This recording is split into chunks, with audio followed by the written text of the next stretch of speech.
Yun, hi guys, nandito tayo sa Solano, Nueva Vizcaya. So kakatapos lang ng work natin at may nakita akong coffee shop ulit syempre. Kaya tara, subukan natin, mukhang kakaiba yung mga coffee nila dito. Let's go!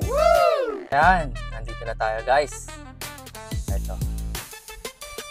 Bake and Brew Cafe. Ganda ng view dito. So yan, pagpasok nga natin guys is bubungad yung amoy ng kape nila. Sobrang bango guys, grabe. Sa labas pa lang medyo naamoy ko na siya eh. At sobrang lawak din ng dining area nila. Kaya kahit grupo kayo pumunta dito guys is okay lang. Kaya kayo ma-accommodate ni Bake and Brew. Sa right side naman ng cafe, meron pa silang isang dining area dito na pang Gen Z ang atake. Napaka-aesthetic nga ng mga vibe dito guys. Pati yung mga gamit nila.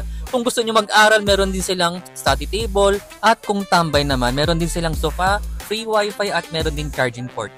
Saktong-sakto naman na abutan natin ng may-ari. Ayan. Yun. Kasama natin si Sir Arman, ang owner ng Bake and Brew. And sir, anong prepare natin ngayon? B60 tayo ng geisha. Yan, papatikman tayo ni Sir. Anong mga bestseller natin dito, sir? Bestseller namin mga cinnamon rolls. Yan. Mga in-house lahat yan. Yo, sasarap po. Sa coffee naman natin, sir. Then sa coffee, meron kaming B60. B60. And then we have this ice drip. Ice drip. Ilan hours yan, sir? 14 to 16 hours. Yo. Ano na yan? Smooth, sweet, silky, and then winey ang lasa niya. Ayan. At meron din tayong Turkish coffee, sir, no? Yes, meron tayong Turkish coffee. Hindi na kayo kailangan lumayo. Meron na dito sa Solano. Wine ito. Like Papatesting natin ni Master, oh. Yeah.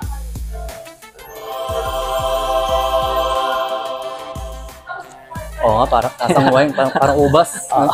Iba, hindi siya yung typical na lasa ng kape. Yeah.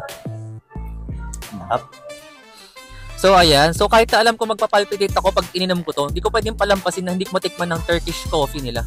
So napapanood ko lang to sa Baguio, sa mga vlog ng taga Baguio. Ngayon hindi mo na kailangan pumunta ng Baguio para makatikim ng legit na Turkish coffee. Kasi yung owner pala nito guys is 13 years sa Middle East na nag-work.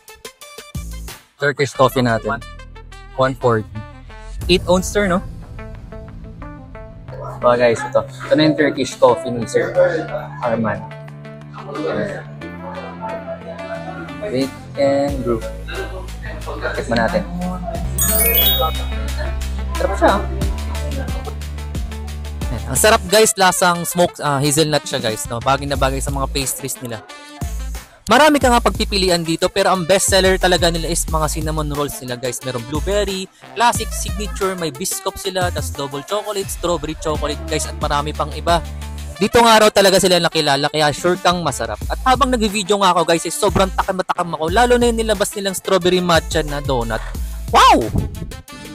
Set yung ice drip natin. Na-drip na siya na 14 to 16 hours. Wow! Grabe, 14 to 16 hours guys. No? So intense ang sweetness nito. May acidity. Lasang ripe mangoes at saka berries. Yep. No. Natin guys. 14 hours. Inumin ko lang ng 1 minuto. Para siyang aged na wine din talaga. Iba rin yung mabigat atake niya. Mabigat yung pasok niya.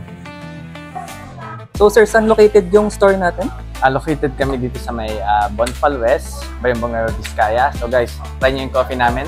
Specialty coffee, 100% Arabica. Ayan. In-house lahat ng pastries namin. So yun, paano nga naman hindi sasarap ang coffee dito guys? Isa lang naman si Sir Arman sa naging representative natin sa Thailand sa ASEAN Coffee Brewers League 2025. So guys, nag-pour over na tayo. Nag-ice drip pa tayo.